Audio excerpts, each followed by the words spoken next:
Welcome everybody to yet another Coffee Time with Hako, the show where I have my morning coffee, then I up off into the void. Well met. Today we're having a latte in a Hako City mug. Look at it, it's beautiful. So, what are we gonna yap about today? Let's yap about Season 1, or the fact that we're done with Season 1 of the story in Zenless Zone Zero. Now, if you haven't done the main story, I'm gonna try to keep it in hard spoiler terms, but I'll be inferring to some stuff that happened at the end of this chapter. So, this part of the story has concluded, and what do I think? I think it was great. Overall, as a whole, I think that, as a gacha game story, this is almost as good as it gets. In a lot of other titles, I have a really hard time, keeping my attention. And this might be a me problem, even if the story is good, if the presentation of said story is kinda, lackluster, I lose interest and I start zoning out, and then I get disconnected, and then I have a hard time, getting back into the story. And I think one of the genius things with Zenless storytelling is that they rely a lot on these beautiful comic book panels. They break up the storytelling. For the most part of it, it isn't Belle or whoever character we're currently controlling just talking to another character, and then the camera just changes some perspective, but they keep on yapping for 20 minutes. Now, similar things have happened in recent story chapter, but I'm talking about the story as a whole now. I think the story they're trying to tell and the world they're building is very interesting. It is definitely my jam. It is bleak, it is grim, it is kind of depressing. I kind of find some enjoyment in that. But I will also say when the game launched, the first piece of story with the cunning hairs, the bale bugs, etc., it felt you could feel there was more production being put into that. We had a lot more cutscenes, we had a lot more comic book panels. And I genuinely feel no part of that story was, a drag even at all. Meanwhile, the 1.7 story overstayed its welcome in, some cases a little bit too much. Without talking too many spoilers, let's just say Hugo and the container, and why did they go with Robin? And the plot point they were trying to make with that container was already made with the first cycle. The next coming 4 ones wasn't really needed, in my opinion. And I also gotta say that the 1.7 conclusion didn't, really feel as epic or as, wrap up or as season finale as the 1.4 felt. And just since 1.4 was so good, I think it set the bar really, really high. So when 1.7 ended, I'm wait, we're done? Surely not. But what I do like is that after the story was done, we got to have a little bit of quality time with an upcoming character, which helps build some hype for them. And I do like how they do that, how they introduce the characters into the story, and that we get to know them before they come to a banner. And out of season 1, my personal highlight out of any story beat is still the 1.2 where we go to the Sons of Caledon in the Outer Ring. Sons of Caledon is my absolute favorite faction, and I just love the warm family bond that they have going. It's a joyful bunch with a lot of really, really nice energy. And I feel that part of the story, they really nailed a lot of things in it. The trailers leading up for both, Breeze, Caesar, and Lighter, they were great. And I also feel the story was really fleshed out. Us riding the bike with Caesar, I'm I want to go back and do more of that, because that was awesome. And then my second favorite part probably has to be the 1.4. The game got, kind of national recognition from that patch. I feel 1.4 is a patch that they really made it on. And also the story there was really cool. If you played in English, we were missing some voice actor, which, felt a little bit rough, but overall 1.4 was an amazing experience.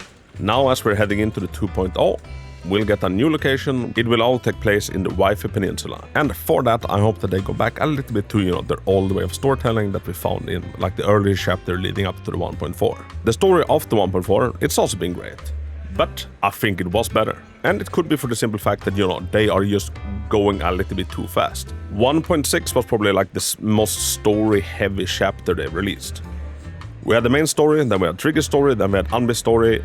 All of those were beautifully done and beautifully animated, and it took a lot of manpower to do it. And when it comes to story, I 100% prefer quality over quantity, because if it is just quantity, then I just saw that. And I also hope going into 2.0 that the devs know a little bit more now what they want with their game. I've been a day one player with Zenless Zone Zero, and like I've loved the game since day one. There was some quirks with it that made it so not everybody loved Zenless Zone Zero on launch day. And from a financial perspective, you could say that the game, had a little bit of a rough start. And I feel like the entire, 1.x era has really been the devs trying to find out what sticks. Like they've been throwing the entire kitchen sink at us and then, see what we like, see what we hate, and try to adjust it accordingly. So while they've been progressing the game, they've also, been rebuilding the entire game kinda like from scratch. The game is severely different now from how it was back then. The TV modes was a big, like central part of the gameplay and storytelling. That is completely gone now, and that of course, threw a giant monkey wrench into their plans, I'm assuming. I'm hoping 1.x was their testing phase, and now, they kinda know their strong suits, they kinda know what they're good at, and, they can stick to those guns. And now a little bit of spoiler discussion, jump ahead if you want to skip it. Obviously, there's something awakening in Bell or Wise, depending on who you picked. And from the end of 1.6, I'm like, shit, we're gonna get the Raven Wings, this is gonna be awesome. Vivian interjects, sacrifices herself to make sure that we don't get cool Raven Wings, and now instead we're able to cure ether corruption, or reverse ether corruption. And when I saw the Raven Wings image, I'm like, I'm thinking playable Wise and Bell. But now that I see, the reverse ether corruption, I'm thinking more, plot point.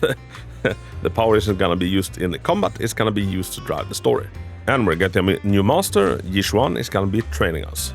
Which means that Bell and Wise are gonna be, the disciples of two very, very strong characters, like lore-wise. Also, in the 1.6 story, when we see our eyes awaken, that is the Void Hunter symbol. So, what's going on with that? And with some training with Yishuan, how far can we take the ether corruption? How far can we take the ether corruption healing? Will we be able to, fully reverse an ethereal into a human being? I would almost guess not, because, then it would be kind of weird that, we go around killing them rather than, rounding them up and just, healing them. A few coffee times ago, I was talking about the Void Hunters and how they'll bring them to us. Because most of the old Void Hunters we come across, they're presumed dead or lost in a hollow. But they did release the drippiest trailer I've ever seen. My statements still stand. I think we're gonna get most of the characters we saw in that Void Hunter trailer. It's just a matter of how are they justifying bringing them back into the story. And I had a couple of theories for this. One, time travel. Since, they've kind of introduced sci-fi, magic stuff into this, I fully think that, if they want us to time travel, we're gonna time travel. But then they've also, in the same sci-fi stroke, they've also introduced cloning. So, for example, if they wanted to bring us a version of Lady Sunbringer, for example, well, they could just, magically say that, Professor Scooby-Dooby, he has one vial of, Sunbringer armpit sweat. And bada bing, bada boom, we got a freshly baked Sunbringer right out of the oven. And another very feasible way to do it is obviously, go down the old anime trope way and just have them appear. We're about to die in a hollow, and boom, there's Lady Sunbringer or anybody else, and we're like, you've been missing for 70 years? They're like, yeah, I'm back. And then we don't look a gift Void Hunter in the mouth, and we just roll with it. And of course, the last one, they introduce new Void Hunters. Kinda like how they done with Yishuan. And the hype of Void Hunter is so strong, so that even if someone isn't a Void Hunter, when another character's like, oh, there's a strongest one, the fan base just goes crazy. And will she become a Void Hunter?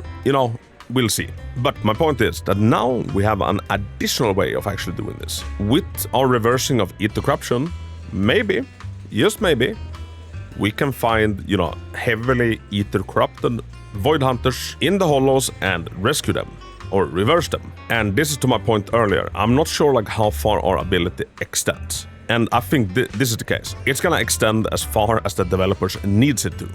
And in my opinion, this could make for some interesting story beats and interesting scenarios. Imagine we go into some ancient hollow, there is rumors of, this is the hollow where Lady Sunbringer or any other Void Hunter went missing.